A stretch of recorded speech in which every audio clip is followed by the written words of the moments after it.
Welcome. It is no accident that you have found your way to the Release the Genie podcast. What would you do with 3 wishes? And what if you discovered that you are, in fact, that very genie that could grant them? Well, join us now as we discover who our next genie is as we listen in and learn the stories of triumph, inspiration, and passion with some very special guests. And now, without further delay, your host of the Release the Genie podcast, Mr. Paul Rogers.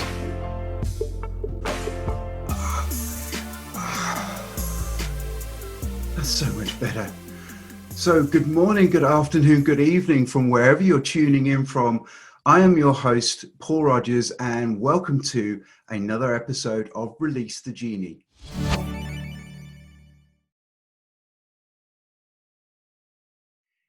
We have a double delight today. Not one genie, 2 genies. John and Anna Mann, and you'll see this green looking thing behind them, which we're very excited to dive into. So I'm going to throw the floor straight over to my wonderful genies today. And I'd love you both just sort of set the scene for me about a bit about yourselves, and then we'll really get into the juicy bits. So let's do ladies first. Anna. All right. I'm going to tell you about John. You know, John is a multiple times over New York Times best-selling writer. He is the co-author, along with Bob Berg, of the entire Go-Giver series, starting with the original Go-Giver and then multiple books after that. This is the 5th book in the series, The Go-Giver Marriage. And this was the first time John and I have collaborated on a book together. He wrote the parable with the beautiful fable within the parable.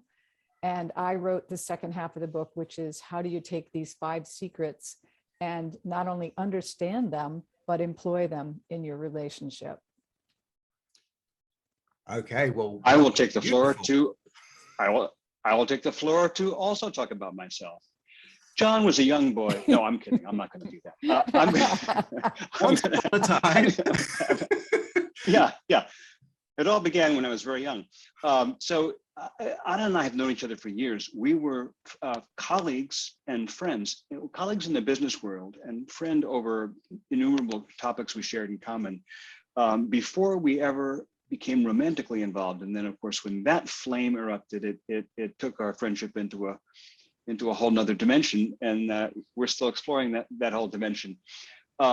She has been my first reader and most appreciative reader and best reader of every book I've written. I've published over 30 books, and she's been right there with every one of them as they've slid first draft out of my desktop printer. But this is the first time that she's come around to the other side of the desk and that we've written a book together.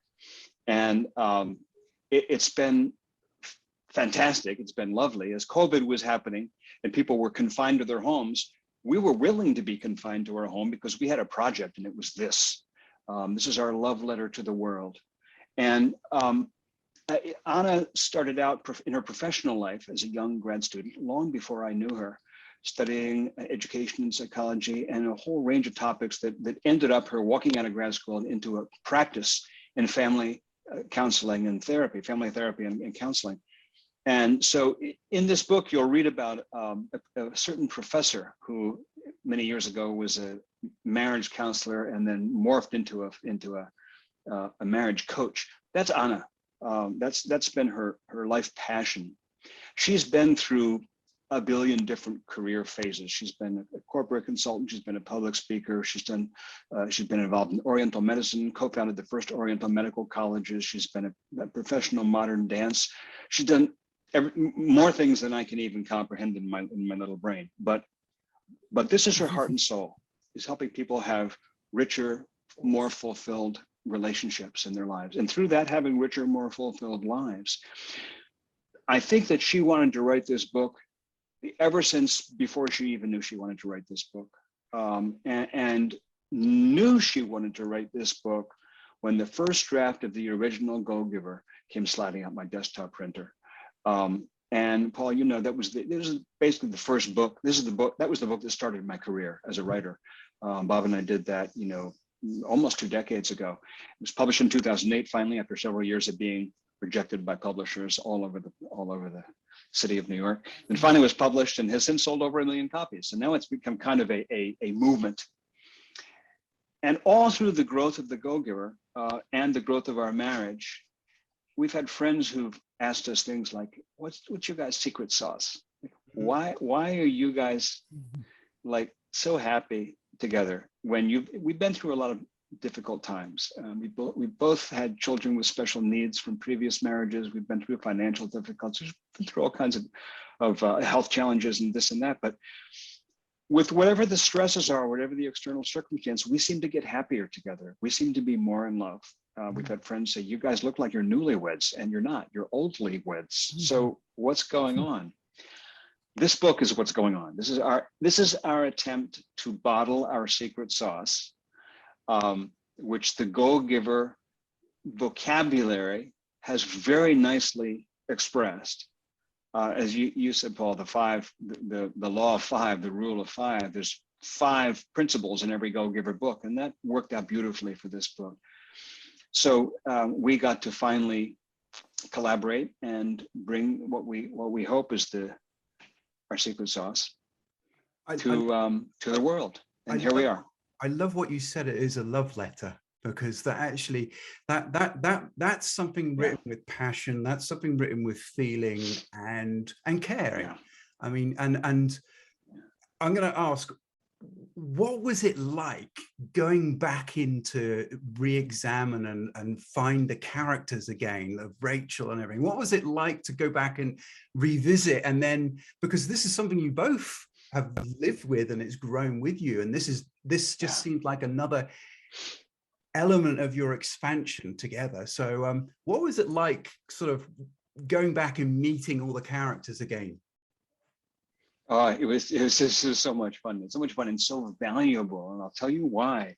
As Anna said, the first half of the book is the parable. We call it part 1, the parable; part 2, the practice. And the parable was primarily my job. The practice was primarily Anna's job. That was kind of our division of labor. And the reason, as Paul has hinted, in the parable, we revisit characters from every one of the other Go-Giver books. It was kind of like a movie, like a Star Wars movie, where all the characters from the other Star Wars movies all show up. And the thing about stories that I love so much, particularly parables, but any kind of story, is that when you create a character and you start to weave the story, it sort of comes to life. You start finding there's more stuff on the page than you even knew you were putting on the page. Because you're writing about real lives, experiences, you start building layers into it. I don't think you start building, they start building layers in, and they start revealing things. We have characters and it was really, really fun to go back into the previous Go-Giver books and see how the characters have aged and what experiences they've had since the last time we saw them. But there are people in the book who are in various different stages of marriage. There's a couple who weren't married last time we met them. Last time we met them, in fact, they were on opposite sides of a difficult negotiation. There's a woman who wasn't married when we met her originally, and now she's been through 10 years of marriage, and that marriage was starting to falter a little bit. There's been a woman who she and her husband had a child die, and they went through that difficulty. And we wanted to highlight people in all phases, because this book is for people in all phases of marriage. This book is for people who are thinking about getting married, have never been married, or young couples, people who have just gotten married. It's for people who've been married for 30 years. And, maybe it's not as rich as it once was, or maybe it is, but they'd like it to be even richer. It's for people who've been divorced, maybe once, maybe twice. People who are maybe starting to wonder if it ever really could possibly work. Is it possible to have the kind of marriage that you thought you could have when you were young? And our answer is yes. It's not only possible, it's inevitable if you follow the path of authenticity that we're outlining here. So the short answer was, it was an absolute blast to follow the story to its logical next step. I love it. And I mean, we talked a little bit before we started rolling about the environment we're in, and we're still very much living in the cloud of lockdowns and being confined. Yes. What would you say that COVID, the bright light of the COVID, has been this pushing together for you to allow you to distill what was maybe stories you have both had, because you both have a equal input here. So Anna, how did the COVID, in your view, did COVID help bring this to fruition? It did in many ways. Number one, in the very beginning of COVID, we were just staying home. We were even, having groceries brought in. Nobody knew whether touching a surface was going to kill you. and I think the fear factor was so great for people that, people were just really taking lockdown seriously before the so-called rebellion started and people started really objecting to lockdowns. But, I knew, because anyone who's a therapist knows that when people spend a lot of time together in a confined space, that breakdowns start to happen, that marriages start to falter, that arguments happen, that abuse elevates. And so John and I have been talking about writing this since the original Go Giver. But every time we turned around, a new book was under contract in the Go Giver series.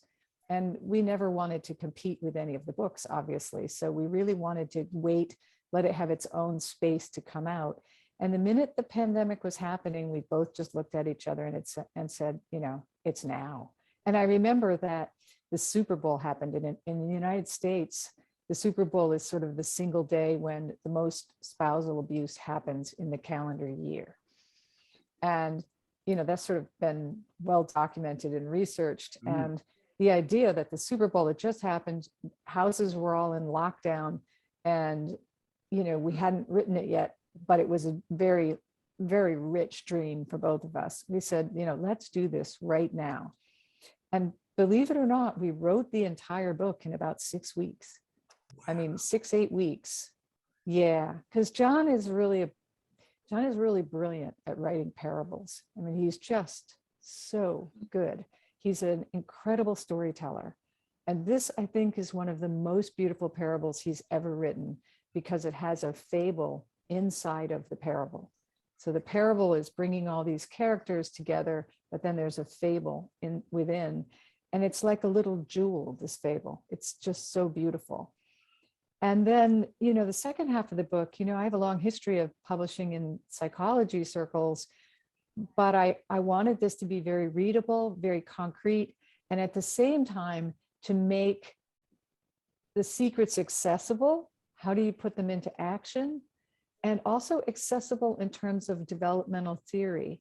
Why do each of these secrets have an impact on your early childhood development as it expresses itself as an adult?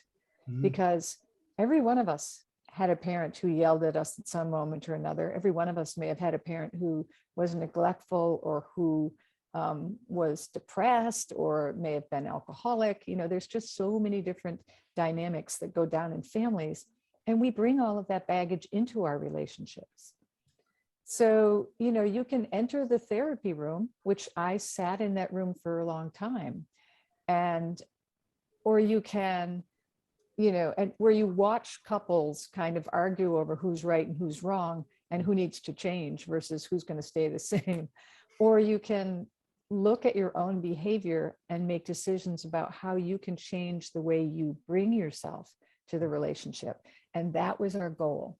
I mean, what I love and what I keep hearing, first of all, you two have got amazing chemistry and bond together, and talk about a great place to start writing a book. But you also, there's a lot of realism in here. It's not a fairy tale, because there's some real things you can hold on to. So I know that there's 5, and I'm very excited to find out the 5, but is there a clue you could give us to sort of what one of maybe your favorite of the 5 is? Is there any sort of one where you think, yeah, this is me? I have a favorite. Go. My favorite is the very first secret, and I'll tell you what it is, and I'll also tell you the developmental theory behind it. It's to appreciate, to take time every day to find things about your partner that you love, that you are thankful for, that you hold in gratitude, and to take the time to not just say, hey, you know, I love your smile, or gee, you look good today, but rather to take time to authentically express what that is. So for example, you might be saying to your husband, you know, I love, or your wife, you know, I love how you talk to our children. I mean, every time I listen to you talk to the children, I realize not only how loving you are, but how much care you take, and how even when you're unwinding the two of them from a fight, you know, you do it with such care and carefulness that, you know, they come away just great. And you let them both know that they are loved and that it's just time to move on. And you even redirect their activities. It's just like, you know, you're just such a good mother or such a good father. And I love that about you. You know, it's like when you frame it that way, the other person feels so appreciated. They feel so witnessed. And I believe that being witnessed is one of the most powerful needs that we all have. We all deeply desire to be seen, heard, and understood. And that is early, what we would call primary narcissism, those moments as you're a baby when you are completely dependent on parents cooing over you, cuddling you, nurturing you, changing your diapers, feeding you. You know, they're taking care of your every need, but at the same time, they are building your sense of esteem. By the age of 1 year old, every child on the planet knows how mommy feels about daddy. They know how daddy feels about mommy, and they have figured out the entire family interaction based on the way that the family has interacted with them.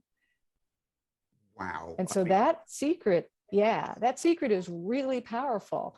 If you take the time to appreciate people every day, they will blossom like a flower before your eyes. And, you know, John has his own story about this secret in terms of, you know, I mean, we have stories about every secret in terms of how we've employed them in our relationship. But, you know, I'm his biggest fan as a writer. He's a brilliant writer, and he knows I don't just say that, I feel that. I mean, I read some of his words sometimes from his novels, the way he develops characters, and I'm stunned. I'm just stunned. Why wouldn't you take the time to share that? And I know from the Go-Givers that one of the things is it's a very short thing. I mean, don't judge things by its size, but it's not a big read. It's a lot of packed in stuff, isn't there? Yeah. Yes. Yeah. It's one of those. We hope, you know, deep things come in small packages sometimes. Yes. Well, my so wife. May I piggyback on that? Oh, please do. Piggyback on that. And also, before you do, John, I just want to say great things come in small packages, like The Little Prince and The Alchemist. You know, those are two great examples of books that are life-changing for people all over the planet. And that's how we feel about this book. Love it. Go ahead, John. Yeah. Yeah, I just want to piggyback on that. The thing about appreciate, I mean, and the way that this often starts in practical terms is the way it starts in the dialogue of the book and the parable is to, you know, find 3 things every day, each day, find 3 things that you love about your partner and take a moment to tell them. It doesn't have to be a big deal. You don't have to say, honey, we got to sit down and talk. No. Just take a moment to tell them authentically. And if it feels clumsy, if it feels awkward, that's perfectly fine. Clumsy is acceptable. You know what? Your partner will appreciate clumsy because it's authentic. It doesn't have to be polished or practiced. We prefer that it not be. And it's so powerful. And tomorrow find 3 more. And the next day find 3 more. And if you repeat a few, if you're still appreciating that particular thing the next day, if it happens to be in your heart, on your mind, that's fine. It's just make it real, that's all. And then let it be 4 things, and then let it be 5 things. There's a character in the book who went to a marriage coach, which is the character loosely based on Anna herself. And the woman had her write up a list of I forget, 10 things or whatever it was, a number of things that she loved about her husband. She ended up giving her husband a little booklet she made up called 100 Things I Love About You. And this is based on a real person, a friend of ours, who has just published a book called 100 Things I Love About You. And it's a beautiful little book. And it is the very essence of this first secret. Now, here's what I want to say about this first secret. And that is, when you don't do that, when you don't make a daily habit, a daily practice of finding things to express an appreciation about your partner, then what happens is you create a vacuum over the days and weeks and months and years. You create a vacuum, and what starts to slide in to fill that vacuum is the opposite of appreciation. The opposite of appreciation is criticism. Sometimes it may be voiced, oftentimes it may be unvoiced. It's in your head. And there is no voice on earth more powerful than the voice in your head. So when you're telling yourself, oh, I wish she'd do this, or I wish he'd do that, or man, it kind of bothers me the way she does this, or does he have to always go blah, blah, blah? As you're telling yourself this, you're cutting, as Anna likes to say, you're cutting the neurology of it is you're cutting grooves in your brain. You're training your brain to find fault in your partner. And the more you train it, it's like a trike or a bike going downhill. It starts picking up momentum. 10 years down the road, your partner can't do anything right. And you know what? This is the person you fell in love with and married. This is the person you were passionate about. This was where the romance was. And now it's like, can't do anything right. This is tragic. Yeah. Tragic. And it happens so easily, and you can unhappen it so easily because it's little everyday things that build that snowball. It's 3 appreciations a day, 3 criticisms a day, 10 criticisms a day, 10 appreciations a day.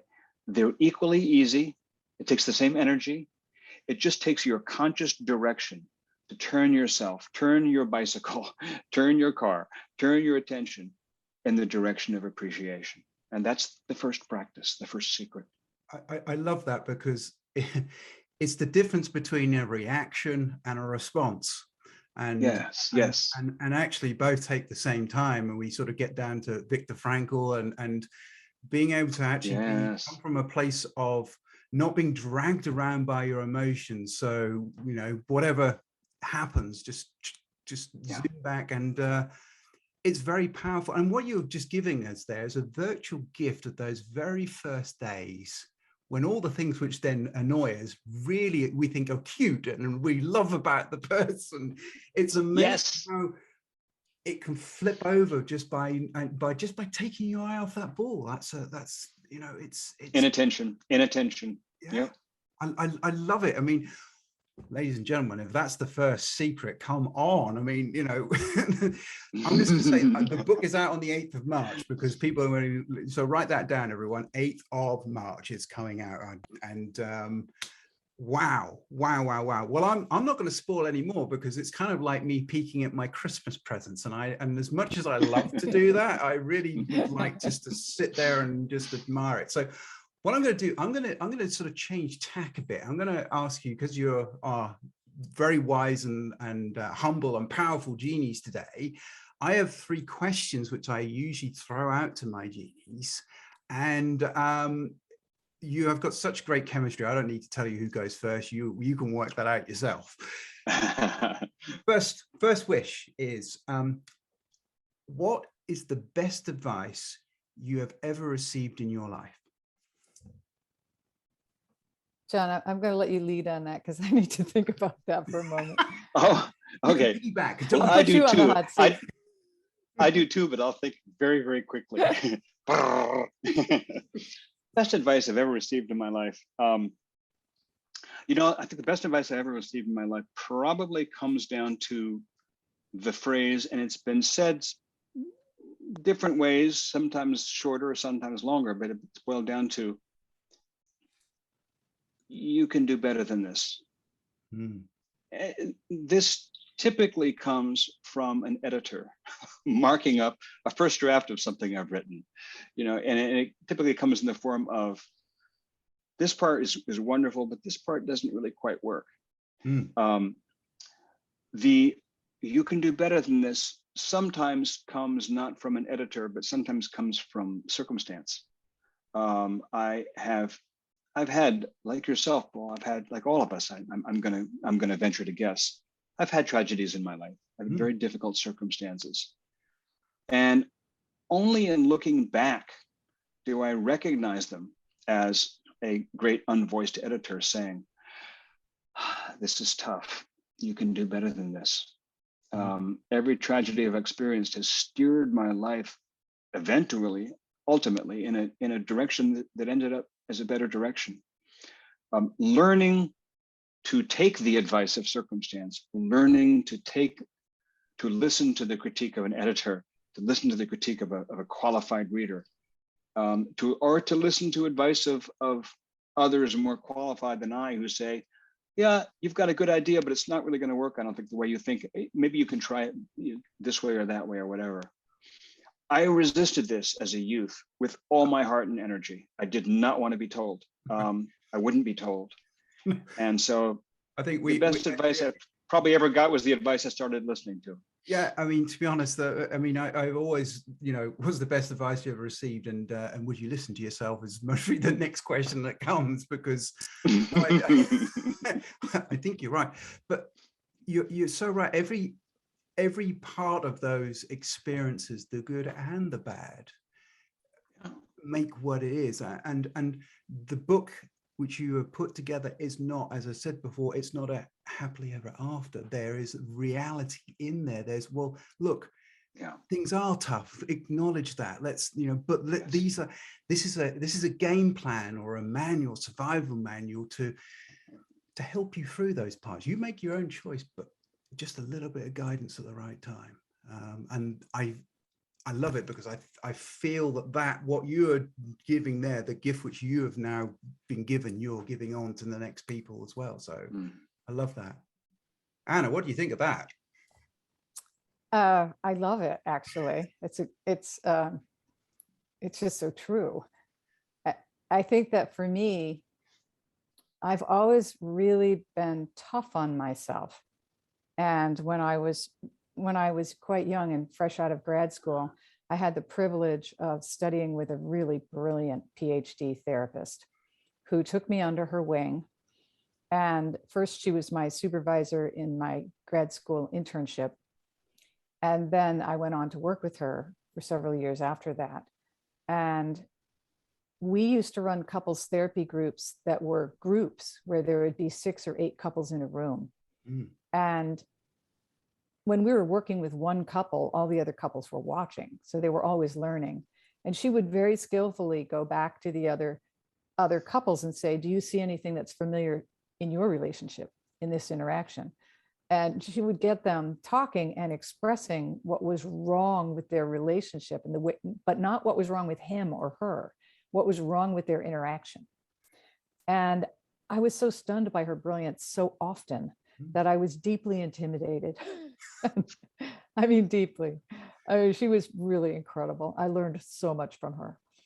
But she stopped me one day and she said, I really want you to really calm down the inner voice that is beating you up. I really see the place in you that holds yourself to such a high standard that you really don't allow for how strong you already are. And she said, I'm going to give you a piece of advice right now. And I just want you to remember it years from now, because you're probably not going to be able to see, appreciate, or realize how strong you are as a therapist and, in this work for probably 20, 30, even 40 years. And she said, but when you do, you're going to relax. You're going to take a deep breath. You're going to be able to sit back and you're going to know that you know what you know. And you're also going to see that you not only in the self-compassion that you're holding for yourself, your compassion for your clients and your compassion for others around you will grow exponentially. And I remember being so pleased that she said that to me, just because I would have lapped up any praise she gave me, but I didn't really see or understand the future portion of it as I do today. Because today I feel a deep compassion for my clients, my colleagues, people that work in the industry, and also for the fact that marriages are very fragile things. We bring a lot of baggage to our marriages. All of our childhood, all of our experiences in our history is in the interaction every day. And so it's natural for, you know, hair to fly, so to speak, and for people to have moments where they're not exhibiting their best self. And so I just feel like she gave me a great gift in teaching me to be more self-compassionate, to just chill out, relax a little, remember that I'm growing and learning. Yeah, that it's not going to be over today or tomorrow. I'm not going to arrive at being a great therapist next week. I love it. That Awesome. it was a process. So important, because people, you're right, and you've hit upon a real big demon there of the self-critic, and what a beautiful, compassionate advice, which there now you're being able to recycle and pay that forward, because it's all very well getting that advice, but if you don't do anything with it or don't pass it on, where does that advice go? And I love the fact of you saying that people bring their everything to their baggage. There's a great thing from Wayne Dyer, who said that when two people say, "Oh, they're identical," then one of them is unnecessary. And I always think that that's such a good. I always think that's such a good sort of analogy. Touche. Yeah, it's excellent. Good point. Look, guys, this is amazing. Let me move on to number 2, and this is going to be the real kicker, because this is going to be the one I'm going to throw in. Would you listen to this? What advice would you give the younger version of yourself? And as a side note, would you listen? Shall I start, Speedy? Go for it. I can lead if you'd rather. I'll start. I'll make it quick. I would say floss. My advice. Magic. I wish someone had told me. Actually, but I have a more of life advice as well. And I just wrote a book in the last year. It's another parable in which a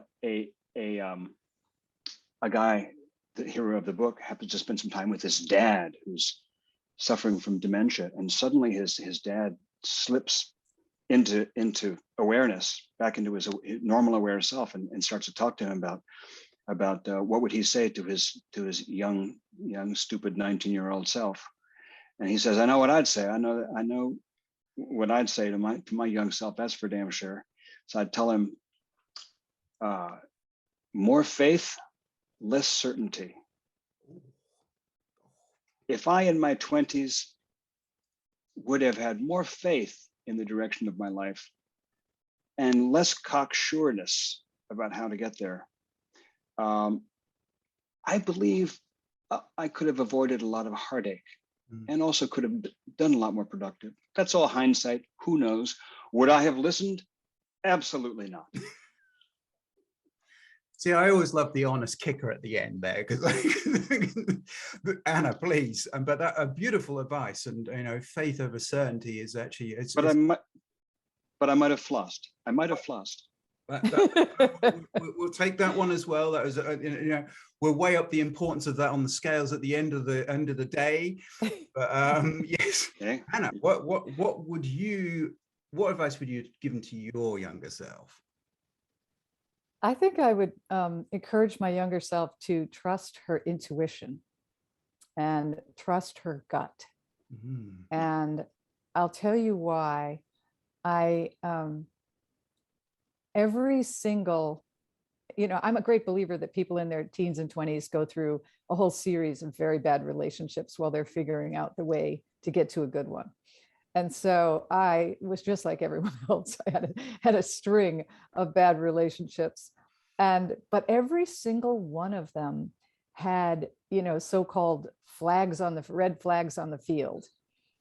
every single one of them had moments where my gut was saying, not going to take this. This is not good.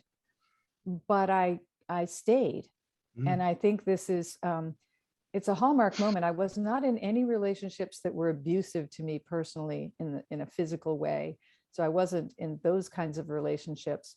But I think a lot of women stay in relationships where abuse is happening, and they enable the abuser because they're just trying to calm things down so that they can stay afloat.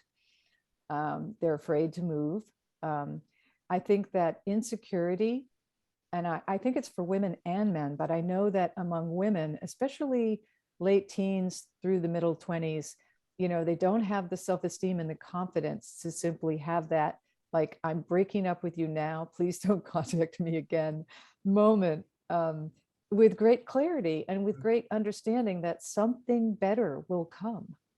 You do not need to hold on to this. Yes. So Yes. I Faith. share that because for any young listeners who are dating, there's a whole other level to this book that applies to you. And that is that, until you're in a fairly committed relationship, these rules can apply to any phase of dating or being engaged or at any level and any type of relationship. But at the same time, it's really important to give yourself the space to trust your gut and to know that you deserve a wonderful love. You deserve a Yes. wonderful relationship. And if this Yes. person can't meet you in that place, respect your boundaries, treat you well, then you need to step out. Wow. I have to jump in and just say this, Paul, because and add on to Anna's point about the red flags on the field. The reason I was kind of tittering there is I just remembered that at the scene of my first wedding, my first marriage, I was married in a Catholic church, and in the moments before the ceremony began, the priest took me back behind the altar and led me back to a back room, pointed to a door that led out the back of the church and said, "That's the back door." He knew my future wife's family really, really well. And I only later on realized, I think he was telling me something. That's all I'm going to say. I love that. Oh my goodness. Yes. Yeah. And Yeah. the morning of my first wedding, I actually went out for a jog. And while I was jogging, I had this really strong feeling that I should just go home and tell my parents we need to call it off. But because, in typical terms, my parents had arranged a beautiful wedding, and Yes, photographer was already waiting there when I yeah, got felt home. guilty. And I knew that they had already spent money, and I didn't want to disappoint anybody. So I went forward. What I mean, it's a situation which people find themselves in a jam. You've got people here who have written this book who have actually been there. They're one got shown the door, and the other one could have kept on running. So we've got the reality here. We're going to quickly jump into the third wish, and then I'm going to ask you what's cooking, because I know I want to know about that.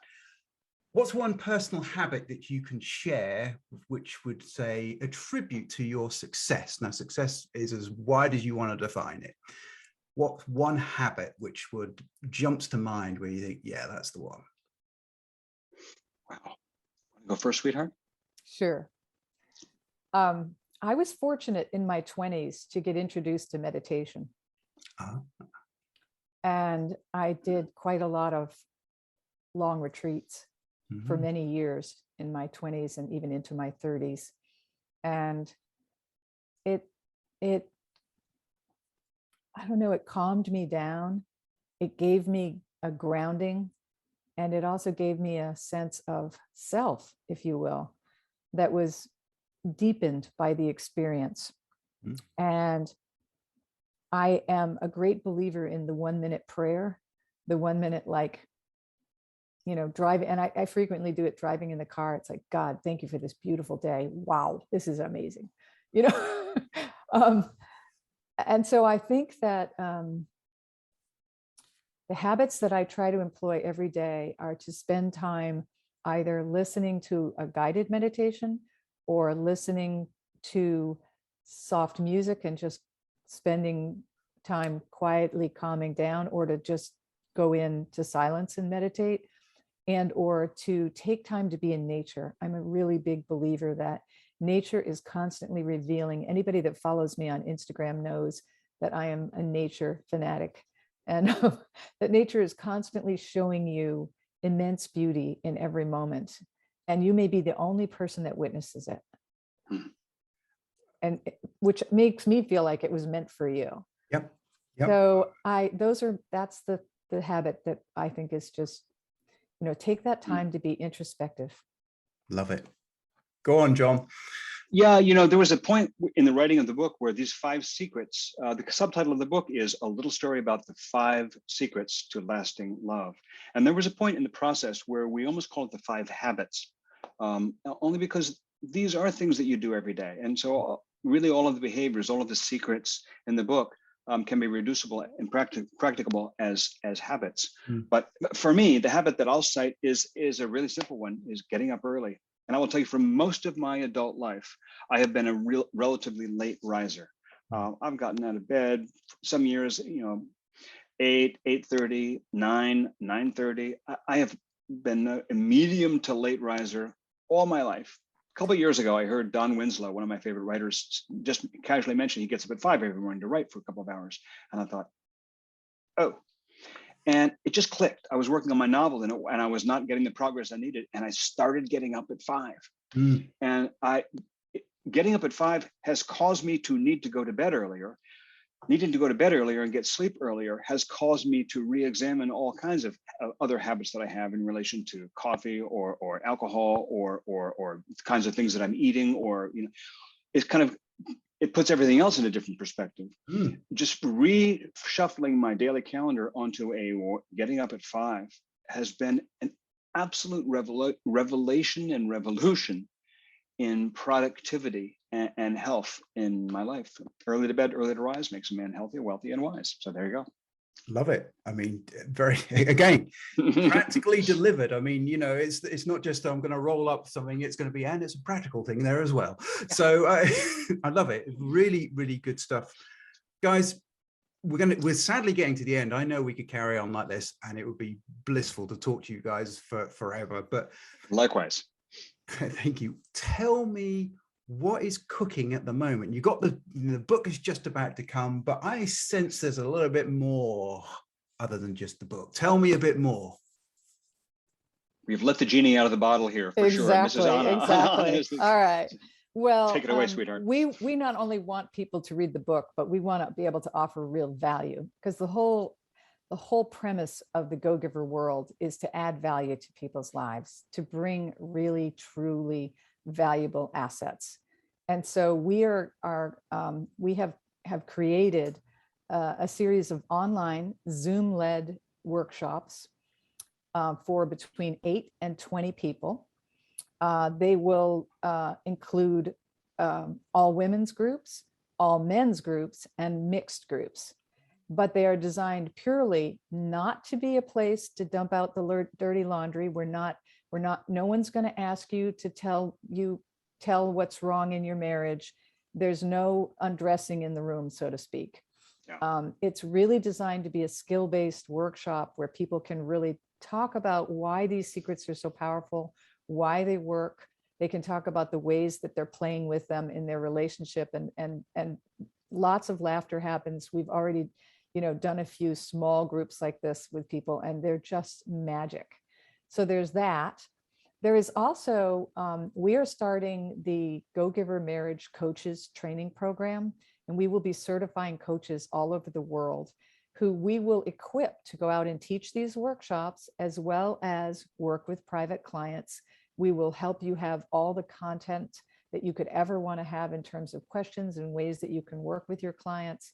And so that is going to start in the fall. The book launches in March, but that program will start next fall. And we are actively taking applications on our website, which is gogivermarriage.com. And we also, for anyone who pre-orders the book before March 8th, we have a series of special gifts, and they're little master classes with us on different topics of interest in a marriage. How do you diffuse tension when a fight's starting to escalate, things like that. So there's all kinds of gifts and for pre-ordering. And we're also going to have a fireside chat for anybody that pre-orders.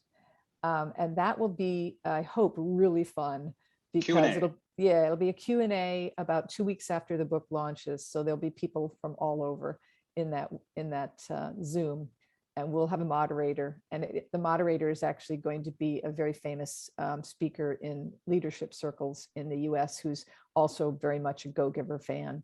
So it's going to be a really fun event.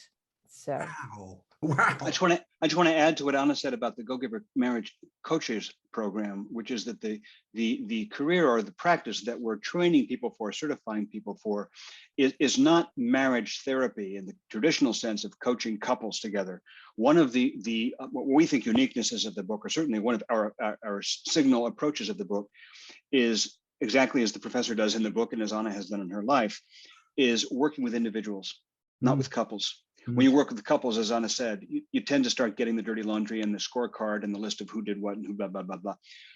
The focus is on individual coaching. This is a coach's program, not a therapist program. You don't need to be a degreed therapist to participate in this coach's program. You just need to be willing to learn how to become an effective coach. Yep.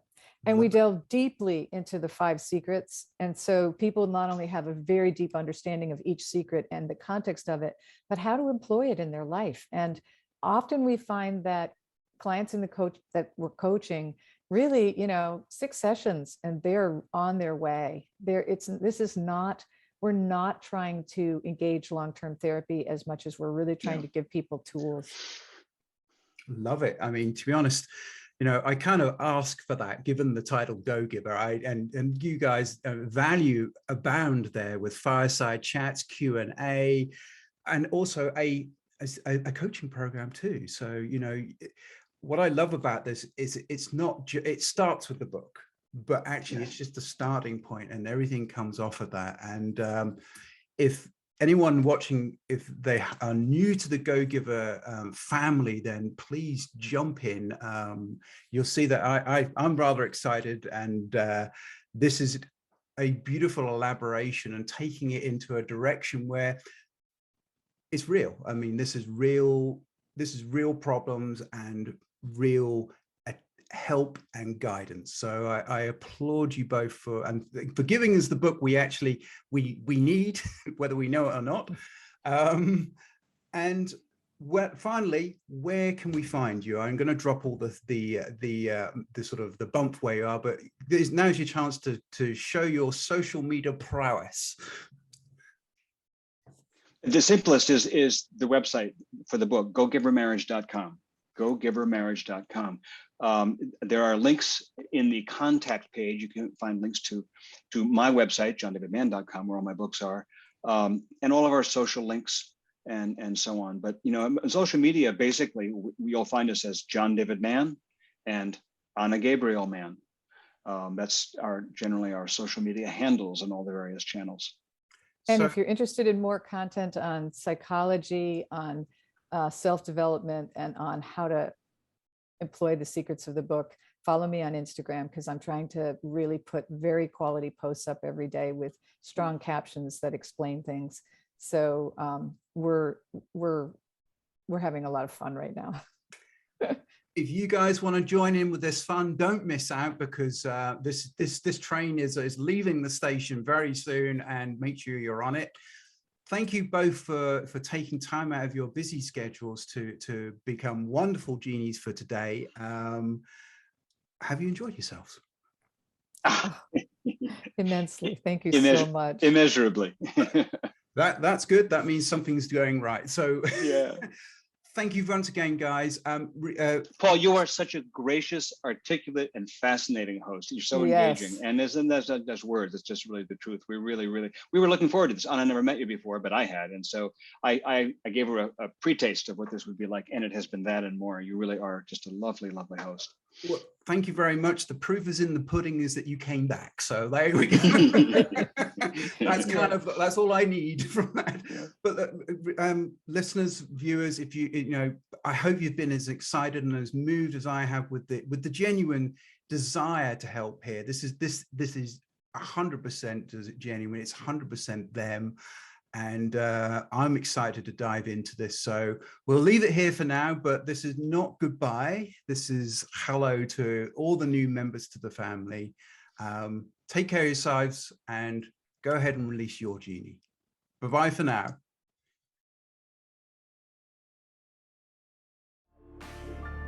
Well, that's a wrap. You have been listening to yet another episode of the Release the Genie podcast with host Paul Rogers. Be sure to follow Paul on the LinkedIn platform and learn more of Paul's resources at www.takeactionacademy.ca. And until next time, as always, be mindful and be sure to release your genie. Thanks for listening.